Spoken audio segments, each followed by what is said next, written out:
Olá, bem-vindos de volta. Nós estamos aqui começando a terceira semana do curso de Computação Científica 1. Nessa terceira semana a gente vai fechar o primeiro bloco, né, que são algoritmos de cálculo de raízes, e nessa semana a gente vai falar do método de Newton, que é um método bastante versátil, bastante poderoso, e que provavelmente vocês vão ver várias outras vezes ao longo da vida de vocês. Então, nessa semana, a gente vai falar do método de Newton, a gente vai falar do método de Newton em uma dimensão. A gente vai falar de algumas particularidades dele, mas uma das coisas que eu queria chamar a atenção de vocês é o paralelo que a gente vai tentar fazer dessa terceira semana com a primeira semana da obsessão. A gente vai falar de critérios de parada, a gente vai falar de como que funciona, a gente vai falar de várias coisas, a gente vai tentar mais ou menos manter essa analogia. Então, para a gente continuar pensando como a gente viu antes, né? Então, o método de Newton também é um algoritmo para cálculo de raízes.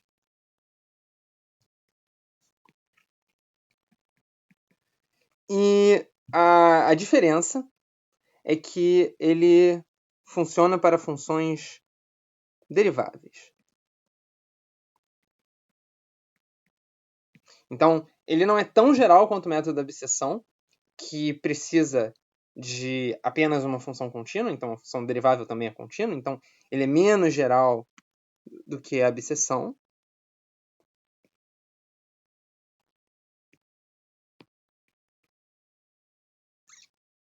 Mas também ele vai ter algumas outras vantagens.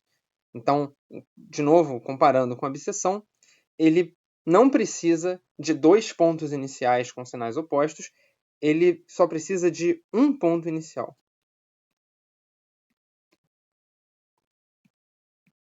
Então, a gente pode pensar que isso é um pouco melhor do que o que a gente tinha no caso da abscissão. Da mesma forma que a abscissão, ele funciona com uma caixa preta. É claro que se você precisa que a função seja derivável, às vezes você precisa olhar para a derivada, às vezes você só precisa que a derivada exista. No caso do método de Newton, você precisa de uma caixa preta um pouquinho mais geral do que o que a gente tinha antes. A gente vai dar x e a gente vai entrar numa caixinha preta que retorna para a gente f de x e f' de x. Então a gente precisa tanto da função quanto da derivada. Então ele também precisa de mais informação que a abscissão. Mas ainda assim, perceba que ele funciona com uma caixa preta. Eu não estou nem aí para como a f e a f' vão ser calculadas, desde que essa caixa preta calcule a f e a f' certas. Se ela calcular errado, não dá para fazer muita coisa. Então, a grande vantagem do método da abscissão com relação do método de Newton com relação à abscissão é que é um método que é mais rápido. Então, ele é mais rápido que a abscissão. A gente vai ver o que isso daqui quer dizer.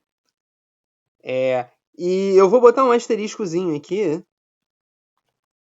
e dizer quando funciona. Porque a abscissão, a gente tinha visto que a abscissão funciona sempre, né? Você pega dois pontos com sinais opostos, vai e acaba. Claro que você tem que achar dois pontos em que a função comece com um sinal diferente. Mas uma outra vantagem, que para nós não é muito relevante nesse momento, mas é relevante de um ponto de vista, né, da análise numérica, do cálculo computacional, é que ele funciona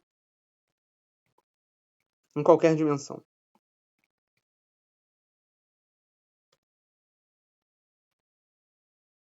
E isso daqui é muito representativo de uma ideia recorrente nesse curso, que eu vou botar de novo, né? Então essa é uma ideia fundamental também. É que, em geral, com mais informação, você consegue fazer um algoritmo mais rápido e, às vezes, melhor em outro critério. É claro que se você pede mais informação, você é menos geral. Mas, nesse caso, você está usando essa informação para ganhar alguma coisa em outro lugar. Então, isso é importante. E, mais ainda, e de forma mais precisa nesse curso, muitas vezes, essa maior informação aqui é bastante associada a mais derivadas. A gente vai ver isso novamente quando a gente falar de integração, a gente vai ver isso em outras ocasiões, mas mais derivadas são coisas boas de se aproveitar, e a chave por trás disso tudo é a série de Taylor. Eu estou falando uns nomes que talvez sejam meio surpreendentes para vocês. A gente vai olhar de vez em quando para a série de Taylor.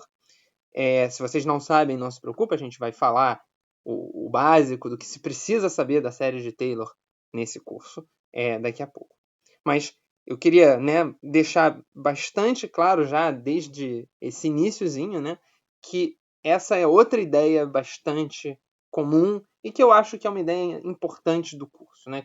Se você tiver mais informação, você deveria ser capaz de explorar essa informação para fazer um código melhor. E muitas vezes essa maior informação vem de você ter mais derivadas. Bom, e aí para concluir, né, eu queria fazer o algoritmo, que é bastante intuitivo, né? Você tem uma função, então eu vou desenhar aqui uma função qualquer, certo? Essa aqui é a nossa função f. E a ideia do método de Newton é que você vai começar num determinado ponto, x, f de x, e você vai traçar a tangente nesse ponto. Então, justamente ao traçar a tangente, você precisa do f' de x para traçar a tangente, né? E uma vez que você tenha calculado f' de x, esse ponto aqui é o seu ponto y. Ou talvez a gente devesse chamar todos esses pontos aqui de x0, f de x0, f' de x0. Esse aqui é x1, certo? Eu vou dizer qual é digamos assim, o passo. Não é muito difícil de você se convencer, certo? Se você olhar para esse triângulo que tem aqui, esse triângulo tem altura f de x0 e a tangente é f' de x0. Então, a distância do x1 até o x0, que eu estou pintando aqui de verde, né? E eu vou escrever x0 menos x1, certo? Porque o x0 é maior do que o x1. Isso dá f de x0 sobre f' de x0, certo? Que é o comprimento desse segmento verde. Se você desembaralhar as contas, você descobre que x1 é igual a x0 menos f de x0 sobre f' de x0. E esse daqui é conhecido como o passo do método de Newton,